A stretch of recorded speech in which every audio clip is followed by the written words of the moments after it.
And that strand is personal honor. It has nothing to do with what's going on in our society, what's hip, or what's the fad now. I'm telling you, I've been through some stuff in the United States Air Force. We had 66-1. Y'all probably don't even know what I'm talking about, but it was the way we handled aircraft maintenance. 66-1. And then we went to the squadron concept, and we did that for a while. And then somebody wrote a book. I'm okay, you're okay.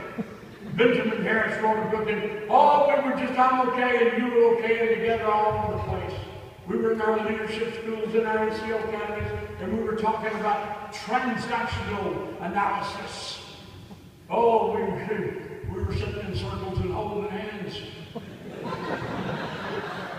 And then somebody else wrote a book. A guy named Peters wrote a book. The quality, what was it? It turned out to be total quality management. And somebody said, oh, we got to do that in the Air Force. TQM, total quality management. And we turned it into cafe, quality Air Force. And everybody had to talk that stuff and walk that line and have that bar graph and that pie chart. And if it wasn't measurable in some way, we had to quit doing it. And I asked the question, how the heck do you measure that security policeman's attitude when he's watching that B-52 that's loaded with nuclear warheads, and how do you keep him awake all night with your intangibles? He does it because he loves his country. He does it because he loves the people he works with. He does it because of honor. And this strand of honor comes from George Washington. And it comes from me. And it goes to you. That's the only reason America is still standing today, is because you are the last rampart of freedom. Don't let anybody change that about you. I don't care about your dysfunctions. We used to have, and I think we have it again for a while, we had the mental health clinic. And they changed the name of it to be politically correct to the life skills clinic. I'm standing out some mental health clinic again.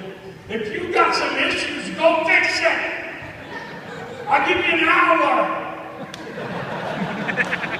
Get back here and fix some jets, baby. That's what we're here for.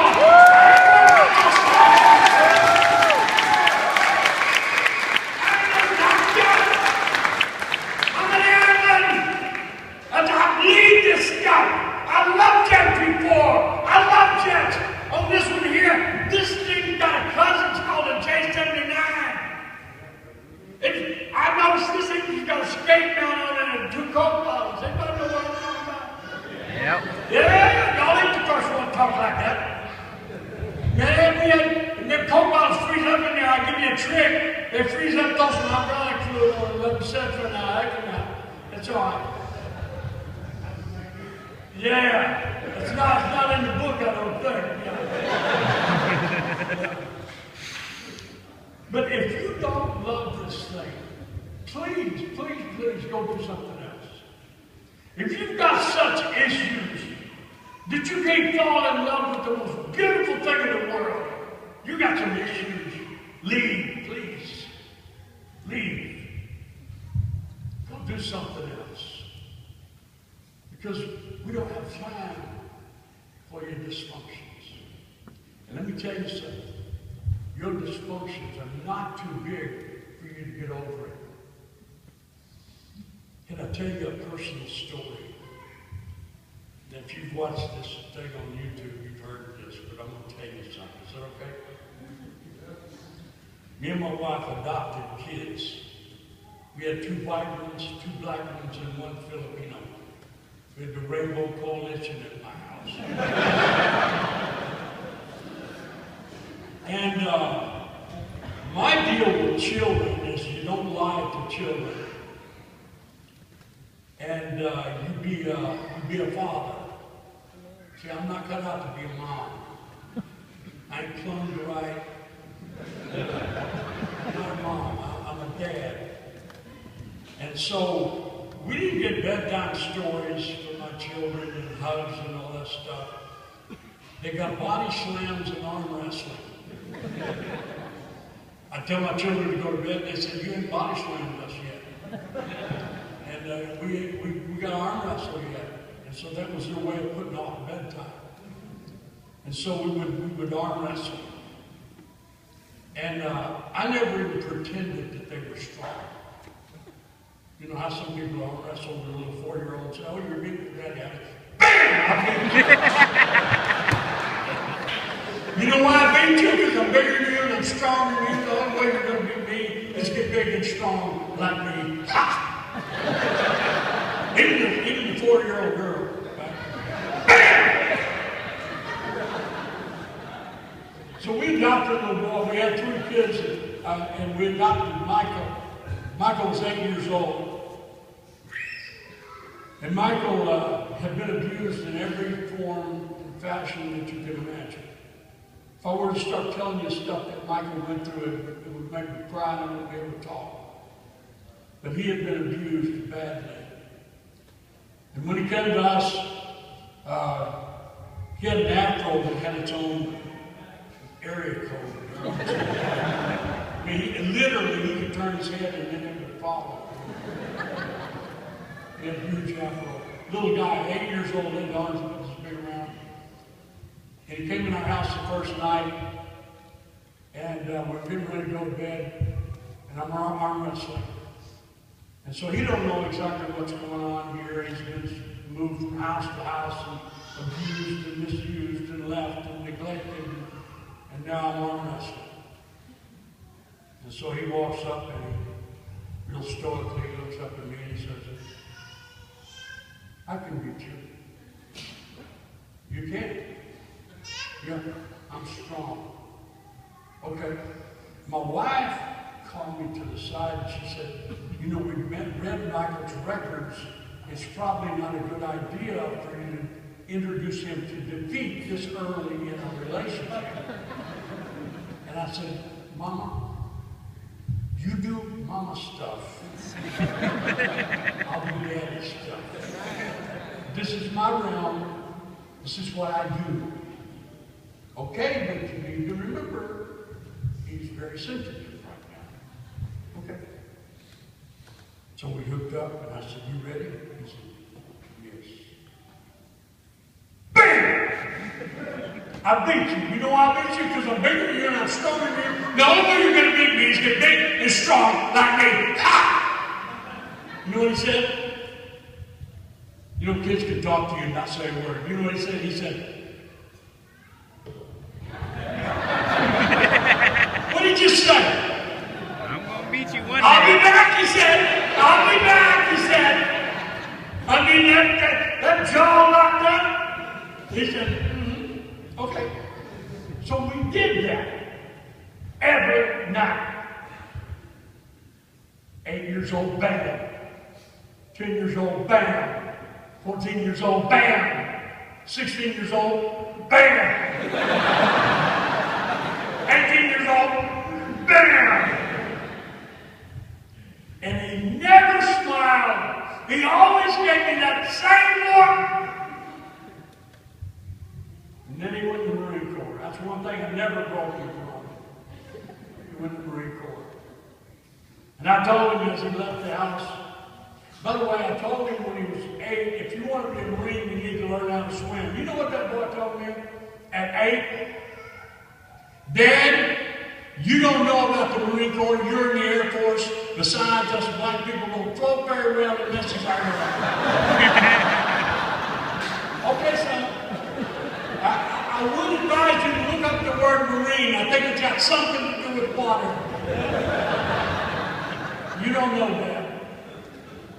And he's standing on the porch after he graduated high school, and he's leaving, going to the Marine Corps. And I said, son, if you don't quit leaning on your dysfunctions, if you don't quit leaning on the things that happened, that was then, this is now. Quit using those for excuses. There's a guy with a funny-looking hat in San Diego going to ruin your day if you don't quit leaning on your dysfunctions. Dad, you were in the Air Force, you don't know nothing about the Marine Corps. Go on with your bad stuff. He didn't call me for 3 months. Not a call. And then the phone rang one night. It's Gunny Sergeant Day. This is Gunny Sergeant Day. Are you Mr. Savoie? I said, yes. Have you got a son named Michael Savoie? I said, yes, he's in the Marine Corps. He said, yeah, I know. He's one of my troops. He's one of my recruits. I'm calling you now because we like to use every resource that's available to us to make these recruits turn them into Marines. Your son failed the swimming test today. He's going to get a chance tomorrow to do it again, and I want you to talk to him because all he does is talk about his dad. He thinks a lot of you, and I think you can help him right now. Would you talk to him? Sure. One thing that you need to understand about Michael, when you're abused like he was abused, something happens to your cry box. Michael never cried. I could spank my son Michael and he'd look at me like, that's interesting. You know? It didn't bother him. He didn't cry. Michael didn't cry. And he gets on the phone now and he's sobbing. Have you ever cried so hard that you can't get your breath? Oh, yeah. Just, you can't breathe, you're crying so hard. And it took me a while to understand what he was trying to say. He said, Dad, they put the full uniform on me, the backpack, a rifle, boots, helmet. They throw you in the water, and I sink right to the bottom. I feel like I'm dying. And Dad, if I can't be a Marine, I don't know what I'm going to do. That's all I ever wanted to do was be a Marine, Dad. He said, Dad, I have to prove this thing, that I'm worth something, that I can do something. All of my life, I've been feeling bad about it. My mom didn't want me. I never met my dad. My uncle beat me. They did these crazy things. I need to prove something, Dad. And I need to be a Marine, Dad. I need this. I said, son, I don't know. I'm not there to tell you what to do, but I can tell you that I'm proud of you for even trying, man. And if you don't make it, you're still my boy, and I love you, and that ain't the end of the world, but you don't quit. He said, I'm not going to quit, Dad, but I'm scared. I said, it's okay to be afraid, son. But I love you, and you're my boy, and your name's Savoie, and we don't quit. You may fail, but you're not going to quit. You get back out there, and you think of yourself, how that sounds and how that smells, and you picture yourself doing it, son. You picture that in your mind, and then you speak to the one that built you, that knows every hair in your head, and you ask him for his help. And thank him before you ever get there that he gave you the help. Okay, Dad. I love you. I love you too, son. Yeah. I don't know if you got kids or not, but one of your kids in trouble. I don't know about y'all, but I can sleep. I laid awake all night long, thinking about what could I have done for him. Should I have made him learn how to swim? I blame myself. You ever do that? I should have made him learn how to swim. But I prayed, I begged, and I petitioned. 7 o'clock the next morning, the phone rang. And it was Gunny Sergeant Day. Said, Mr. Savoie, your son wants to speak to you. Hold on. Mike gets on the phone and he's crying. He's sobbing. And I thought, he didn't make it. Then in between the tears, he screamed in that cracking voice, Dad, I did it, man! I did it! It wasn't pretty, but I did it! You should have seen me, Dad. I got it, Dad. I'm going to be a Marine, Dad. And he hung the phone up. I'm standing in the living room early in the morning by myself, and I'm thinking,